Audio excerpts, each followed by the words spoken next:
because it has lost a lot of trust and made a lot of mistakes, especially over the past couple decades in particularly.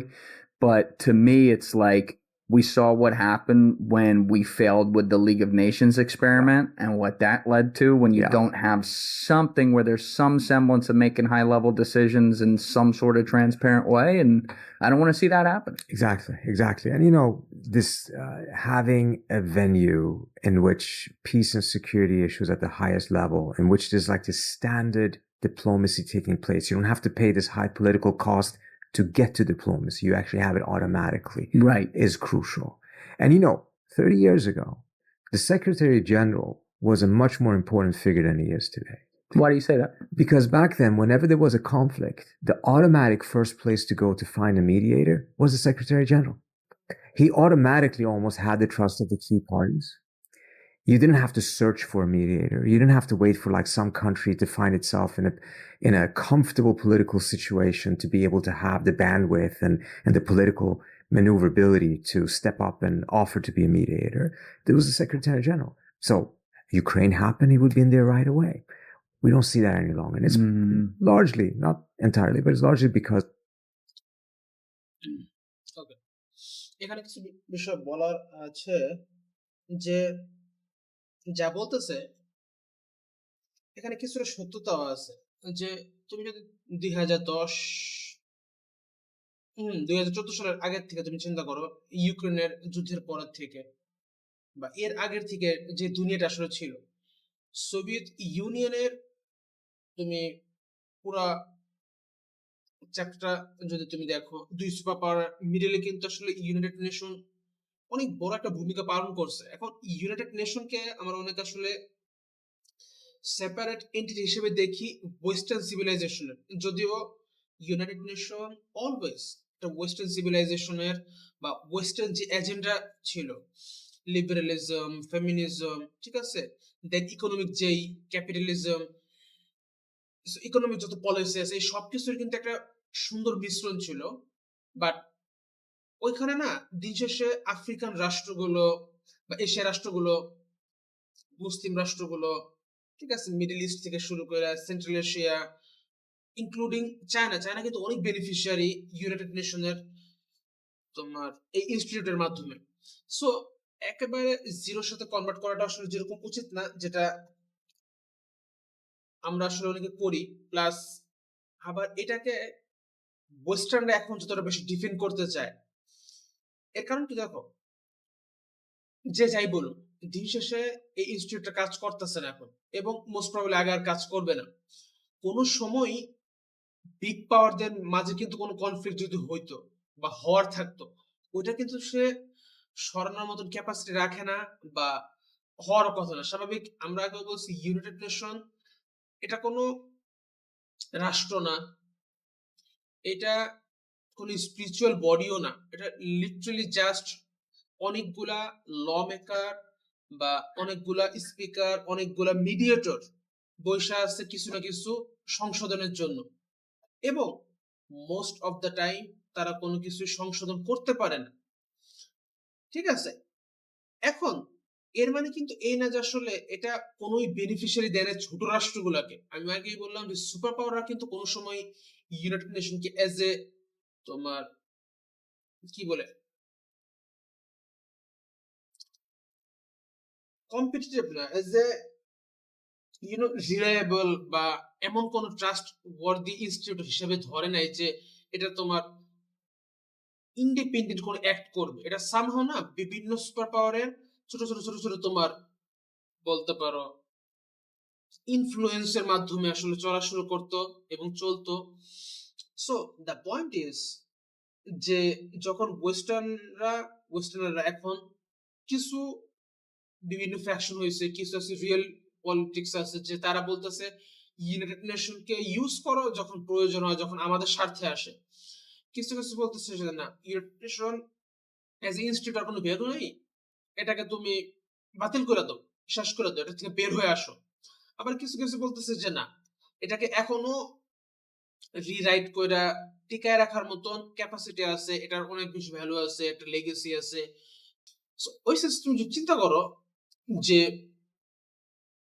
এখন ইউরোপিয়ানরা in general, ওয়েস্টার্নরা বলতে আমি বলবো আমেরিকানরা এত বেশি আসলে রোম্যান্স বা ইউনো ওই রোম্যান্সের যে অংশটুকু তারা এখন পুরোপুরি কাট অফ করে দিচ্ছে। তারা এখন আসলে কোনো কিছু প্রিভেন্ট করতেও ইচ্ছুক না।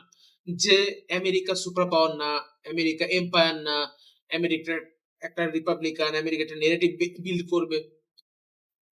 ইন্টারেস্টেড ট্রাম্পের যে এটা আসলে চলছে লাস্ট 10 বছর ভিতরে, বাইডেন যদিও অনেক বেশি সফট ছিল বাট সামহাউ আমেরিকানরা কিন্তু ওইভাবে বিহেভ করতো। মানে ট্রাম্প যেটা ট্রিগার করছে ওই ট্রিগারের বাইরে খুব বেশি মাত্রায় কিন্তু বাকিরা তোমার যায় নাই, যাওয়ার চেষ্টা করেনি।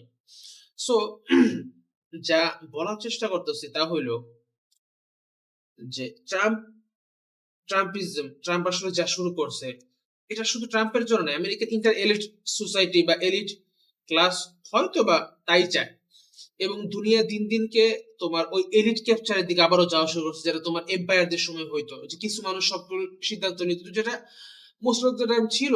বাট সামহাও না মানুষদেরকে খেলার একটা সুযোগ দিত ডেমোক্রেসির মাধ্যমে। বাংলাদেশের মতন একটা অবস্থাও কিন্তু এখন বাংলাদেশে যাওয়া কিন্তু ওই পথে আসলে হাঁটা শুরু করছে। এবং ওই জিনিসটা ইউরোপিয়ানরা আসলে ওই সিস্টেমের উপরে একটা সিস্টেম আসলে বিল্ড আপ করতে পারছে, যেখানে তারা অ্যাটলিস্ট বলার জন্য হইলেও অনেক কিছু আসলে প্র্যাকটিস করছে, মানুষদেরকে প্রিচ করছে, প্র্যাকটিস করার সুযোগ দিয়েছে। এবং ওইখানে জেনুইন মানুষও আছে যারা সত্যি এই আইডিয়াগুলোকে বিশ্বাস করতো। ইউরোপিয়ান ওই মানে স্পেশালাইজেশনের উপরেও, যে ইউরোপিয়ানরা ছাড়াও বাকিরাও তোমার বিভিন্ন রাইট ভোগ করতে পারে।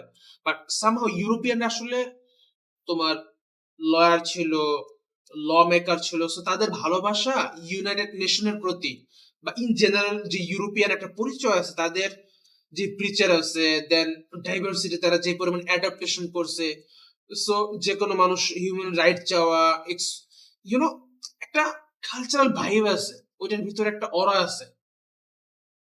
সো ইউনাইটেড নেশনকে সবাই ইউজ করছে অ্যাজ এ মিডিয়েটর বা একটা সেমিনার ক্লাসের মতন, যেখানে সবাই এসে বসতো, কথা বলতো, যে জিনিসটা থ্রু আউট হিস্ট্রিতে হয়নি কখন। এবং এখন যে হইতেছে ওটার জন্য ইউনাইটেড নেশনকে ক্রেডিট দিতে হবে, এটা নো ডাউট। এবং ইউরোপিয়ান এটার ফ্রন্টে ছিল। আমেরিকানরা যদিও, আমি বলছি আমেরিকা নিজে অনেক বেশি তোমার ভিন্ন বইতে অ্যাক্ট করছে, যার ফলে আমেরিকা কোনো সময় না খুব বেশি ইন্টারেস্টেড ছিল না যে ইউনাইটেড নেশনকে নেওয়ার জন্য। এবং দ্বিতীয় বিশ্বযুদ্ধের আগ পর্যন্ত কিন্তু মনে রাখবা আমেরিকা যদিও এজ এ এন্টিটি হিসেবে হিউজ হয়ে গেছিল, বিশাল বড় বড় এম্পায়ারের সাইজ হয়ে গেছিল, এবং কোন কোন ক্ষেত্রে ইউরোপিয়ানদের থেকেও বড় পাওয়ারফুল হয়ে গেছে, যেটা তোমার আমরা এখন জানি। অবশ্যই তার হয়ে গেছিল, বাট তাদের ভিতরে না একটা ইনফেরিয়রিটি কমপ্লেক্স কিন্তু আসলে ছিল, এবং তারা ওই জিনিসটাই ভুগতো। আমেরিকানরা তারা সামহাও ইউরোপিয়ানদের কাছ থেকে, তারা আসলে ইউরোপিয়ানদের কাছ থেকে একটা ইউনো তোমার ভ্যালিডেশন চাইতো, যে ইউরোপিয়ানরা যতদিন বা যতক্ষণ পর্যন্ত আমার এই কাজটাকে ভালো মন্দ কোনো কমেন্ট না করবে, ততক্ষণ পর্যন্ত আমার ওই কাজটা অসম্পূর্ণ বা সম্পূর্ণ হয় নাই। সো আমেরিকা যখন দ্বিতীয় বিশ্বযুদ্ধের পরে সুপার পাওয়ার হয়েছে এবং আস্তে আস্তে বিভিন্ন অ্যাক্ট করা শুরু করছে, এবং 60 থেকে 70 এই যে যে 20-25 বছর যেটা আমেরিকা আসলে পুরো দুনিয়াতে যেভাবে তার নেভি পাওয়ার আসলে শো করছে, এবং আমেরিকা যখন রিয়েলাইজেশন করছে যে আমরা ইউরোপিয়ানদের থেকে বেটার সবকিছু করতে পারি। কারণ ইউরোপিয়ানদের কাছে কি ছিল? ইতিহাস ছিল। ইউরোপিয়ানদের সিভিলাইজেশনের অংশ আমেরিকা নিজেদেরকে বলে, রোমানদের অংশ। সো সামহাউ ইউরোপিয়ানরা যত বেশি ভ্যালিডেশন আমেরিকানদেরকে আসলে দিত, তার থেকে অনেক বেশি আমেরিকা নিজে ওই ভ্যালিডেশনের পাওয়ার যোগ্য হয়েছে। এবং আস্তে আস্তে আস্তে আস্তে ওটা ট্রিগার করতে করতে করতে আমরা এখন এমন একটা পর্যায়ে আসছি যেখানে আমেরিকা এখন বলতেছে যে নিউ ওয়ার্ল্ড অর্ডারে আমরা যাব, বাট ওইখানে শুধু আমেরিকা থাকবে। মানে আমেরিকা অ্যাবসলিউট ডমিনেন্স থাকবে, দেন রেস্ট পাওয়ার থাকবে, যেটা ইউরোপিয়ানদের একটা প্রিচিং এর মাধ্যমে বিল্ড আপ করা হয়েছিল যে ইনস্টিটিউট গুলা, এগুলো এখন সামহাও আমেরিকা নিজেও ইচ্ছুক না ক্যারি করতে, কারণ এগুলো ক্যারি করার বার্ডেন, এগুলোকে ক্যারি করার যেই এক্সপেন্স এটা অনেক বেশি আমেরিকানদের জন্য। সো সামহাউ যখনই আমি এখন এই টাইপের কোনো ক্যারেক্টার দেখি যে ইউনাইটেড নেশনকে রিশেপ দেওয়ার চিন্তা করতেছে, ছোট মোটো তোমার পরিবর্তনের চেষ্টা করতেছে, সো আমি তাদের ওই অ্যাঙ্গেলটা আসলে বোঝার চেষ্টা করি এবং বুঝতেও পারি যে ইউনাইটেড নেশন ট্রুলি অনেকের জন্য অ্যাডমায়ারেবল ছিল, ওই সেন্সে যে যারা লিবারালিজম তোমার গিলছে এতদিন, তারা সত্যি বিশ্বাস করে ওইসব কথায়, যা ইউনাইটেড নেশন বলে, যেসব চার্টার। এখন এগুলো যে এম্পায়ার পলিটিক্সে বা রিয়েল পলিটিকে খুব বেশি ম্যাটার করে না, এটা তারা জানে, বাট সামহাউ ওই জিনিসটাকে তারা মানতে ইচ্ছুক না, বা একটু এড়ানোর চেষ্টা করে যে না, আরো কিছুটা সময় থাকতে পারি কিনা ইউনাইটেড নেশন, আরো কোনো পসিবিলিটিস আছে কিনা। সো এই হলো আসলে তোমার পয়েন্ট, যেটা আই হোপ এখন সবাই জানে যে এই জিনিসটা কতটা ডিফিকাল্ট ক্যারি করা।